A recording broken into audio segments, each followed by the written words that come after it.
السلام علیکم ویورز۔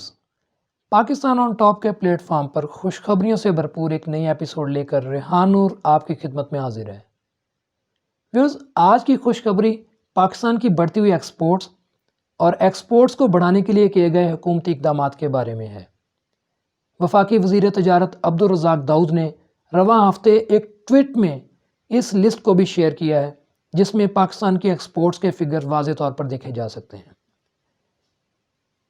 ان کے بقول پاکستان کی سب سے زیادہ ایکسپورٹس ویتنام کے ساتھ 121% تک بڑھی ہیں، جبکہ دوسرے نمبر پر چائنا آتا ہے۔ چائنا کے ساتھ ہماری ایکسپورٹس 30% تک بڑھی ہیں۔ تیسرے نمبر پر یو کے آتا ہے، یو کے ساتھ 27% تک، اور چوتھے نمبر پر اٹلی کے ساتھ 26%، اور پانچویں نمبر پر امریکہ آتا ہے۔ امریکہ کے ساتھ ہماری ایکسپورٹس 25% تک بڑھی ہیں۔ ویورز، اگر دیکھا جائے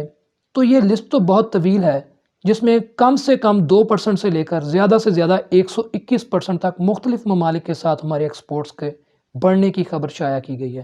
لیکن آج کی اس ایپیسوڈ میں ہم بات کریں گے ٹاپ 5 کنٹریز کی، جن کے ساتھ ہماری ایکسپورٹس ماشاءاللہ سے بہت بہتری کی طرف گئی ہیں۔ ویورز، یہ ٹاپ 5 کنٹریز دنیا میں سب سے بہترین معاشی منڈیوں کے طور پر بھی دیکھی جاتی ہیں، یعنی کہ یہ وہ منڈیاں ہیں کہ جن منڈیوں میں اگر کوئی بھی پروڈکٹ اپنی جگہ بنانے میں کامیاب ہو جائے تو وہ دنیا کے نسبتاً کم امیر ملکوں کی مارکیٹس میں بھی اچھی جگہ بنانے میں کامیاب ہو جاتی ہیں۔ تو اس لحاظ سے پاکستان کا ان ٹاپ 5 کنٹریز کی مارکیٹس میں اپنی جگہ بنانا پاکستان کے لیے واقعی خوش آئند بات ہے، اور ہم امید رکھتے ہیں کہ انشاءاللہ آنے والے وقتوں میں اگر پاکستان نے اپنی پالیسیز کو اسی طریقے سے برقرار رکھا تو پاکستان بہت جلد اپنا کھویا ہوا مقام انشاءاللہ حاصل کر لے گا۔ اور اس کے علاوہ اگر ہم بات کریں کہ ان ٹاپ 5 کنٹریز میں سے پاکستان کو کس کے ساتھ سب سے زیادہ ایکسپورٹس کے بڑھنے کا فائدہ ہوا ہے، تو ویورز وہ ہے چائنا، کیونکہ چائنا وہ ملک ہے جس کے ساتھ ہمارا ٹریڈ ڈیفیسٹ یعنی کہ تجارتی خسارہ بہت زیادہ ہے۔ چائنا کے ساتھ ہمارا ٹریڈ ڈیفیسٹ زیادہ ہونے کی وجہ یہ ہے کہ ہم ضروریات زندگی کی چھوٹی سی باریک سی ایک سوئی سے لے کر بڑے بڑے نیوکلیئر پاور پلانٹس تک چائنا سے امپورٹ کر رہے ہیں، یعنی کہ ہم چائنا سے بہت کچھ خریدتے ہیں، جبکہ اس کے مقابلے میں چائنا کو بہت ہی کم بیچتے ہیں۔ تو ایسے حالات میں پاکستان کی ایکسپورٹس کا چائنا کے ساتھ خاص کر 30% تک بڑھنا ایک اچھی خبر ہے کہ ٹریڈ ڈیفیسٹ میں، تجارتی خسارے میں کسی حد تک تو کوئی کمی واقع ہوئی ہوگی۔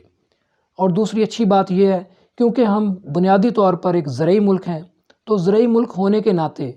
پاکستان کی جو زرعی مصنوعات ہیں وہ دنیا میں اپنا کوئی ثانی نہیں رکھتی، اور چائنا نے بھی زرعی ملک ہونے کے ناطے پاکستان سے اس سال آم خریدا ہے۔ جی ہاں، آم ایکسپورٹ کر کے ہم نے اچھا زرعی مبادلہ کمایا ہے، اور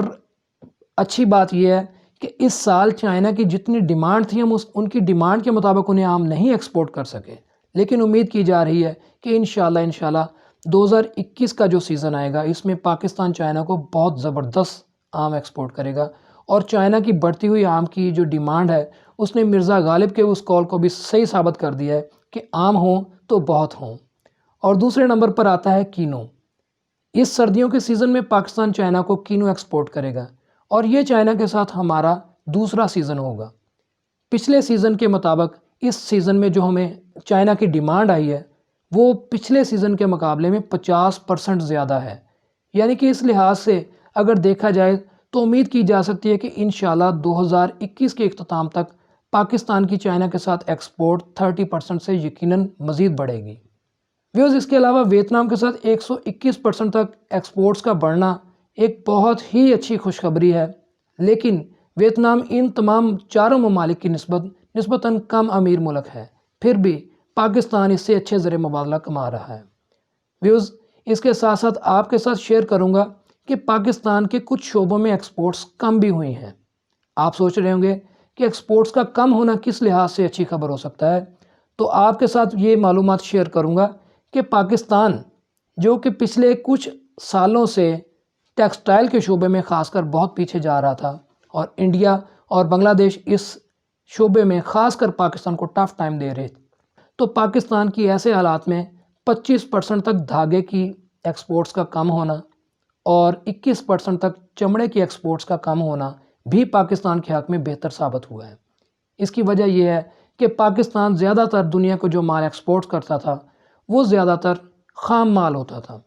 یعنی کہ ہم صرف اور صرف دھاگا ایکسپورٹ زیادہ کر رہے تھے یا پھر ہم کورا کپڑا ایکسپورٹ کر رہے تھے۔ اس کے علاوہ ہم چمڑے میں صرف اور صرف خام چمڑا ایکسپورٹ کر رہے تھے۔ تو پچھلے دنوں میں وزیر اعظم پاکستان کا فیصل آباد کا جو دورہ تھا اس میں انہوں نے خاص کر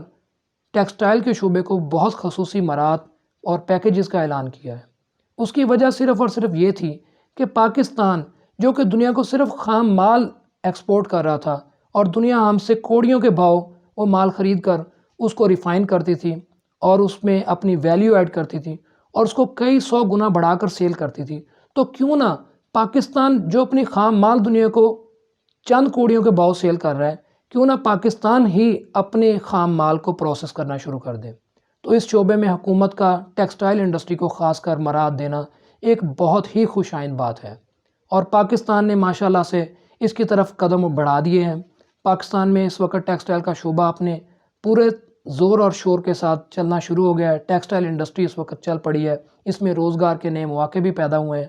اور اچھی بات یہ ہے کہ اس وقت جب کہ پوری دنیا کرونا کی لپیٹ میں ہے تو ایسے حالات میں پاکستان کو یہ موقع ملنا ایک بہت ہی بڑی کامیابی ہے۔ اس کی وجہ یہ ہے کہ کرونا کی وجہ سے بھارت اور بنگلہ دیش کی ٹیکسٹائل انڈسٹری اس وقت بند پڑی ہے، اور عالمی انویسٹر جو ہے وہ اس وقت نئے وینڈرز کی تلاش میں تھا۔ تو ان حالات میں حکومت نے ایک اچھا اقدام کیا ہے اور پاکستان کی ٹیکسٹائل انڈسٹری کو ایک مرتبہ پھر اپنے کھوئے ہوئے مقام کو حاصل کرنے کا موقع ملا ہے، اور ماشاءاللہ پاکستان اس فیلڈ میں انشاءاللہ ضرور ترقی کرے گا۔ ویوز اس کے ساتھ ساتھ آپ کے ساتھ ایک اور گڈ نیوز شیئر کروں گا کہ حکومت پاکستان نے ای کامرس کے شعبے میں جو چھوٹے ایکسپورٹرز تھے ان کے لیے ایک بہت بڑا سٹیپ اٹھا لیا ہے۔ جی ہاں، چھوٹے ایکسپورٹرز یعنی کہ جو $5000 تک ایکسپورٹس کر رہے تھے، چاہے وہ آن لائن پلیٹ فارم سے جیسا کہ امیزون ہے، تو ان کے لیے سب سے بڑا مسئلہ یہ ہوتا تھا کہ انہیں ای فارم حاصل کرنے میں بہت زیادہ مشکلات کا سامنا کرنا پڑتا تھا۔ بیکاز ای فارم جو ہے وہ بینک سے حاصل کرنا پڑتا تھا، لیکن اس کے لیے بہت پاپڑ بیلنے پڑتے تھے۔ خاص کر جو نئے ایکسپورٹرز تھے وہ ای فارم اور NOC کے حصول کے لیے کھپنے کے بعد ویسے ہی اپنے پروجیکٹ سے پیچھے ہٹ جاتے تھے۔ تو حکومت نے اس شعبے میں ای فارم کی شرط کو ختم کر کے چھوٹے ایکسپورٹرز کے لیے بہت بڑی سہولت کا اعلان کر دیا ہے، اور اسٹیٹ بینک نے اس شعبے میں یعنی کہ ای کامرس کے شعبے میں جو آن لائن کاروبار کرتے تھے ان کے لیے ای فارم کی شرط کو ختم کر کے یہ کام اور آسان کر دیا ہے، اور اس شعبے میں پاکستان میں نوجوان طبقے کو خاص کر سہولت دی گئی ہے کہ وہ آگے آئیں اور ملک کی ترقی میں اور ایکسپورٹس میں اپنا کردار ادا کریں۔ ویوز یہ تھی آج کی گڈ نیوز اور خوشخبریاں۔ اگر آپ کو ہماری آج کی ویڈیو پسند آئی ہو تو اسے لائک اور شیئر ضرور کیجیے گا، اور اپنا بہت سارا خیال رکھیے گا۔ اسی کے ساتھ ریحان نور کو اجازت دیجیے، انشاءاللہ کل نئی خوشخبریوں کے ساتھ آپ کی خدمت میں حاضر ہوں گے۔ اللہ حافظ۔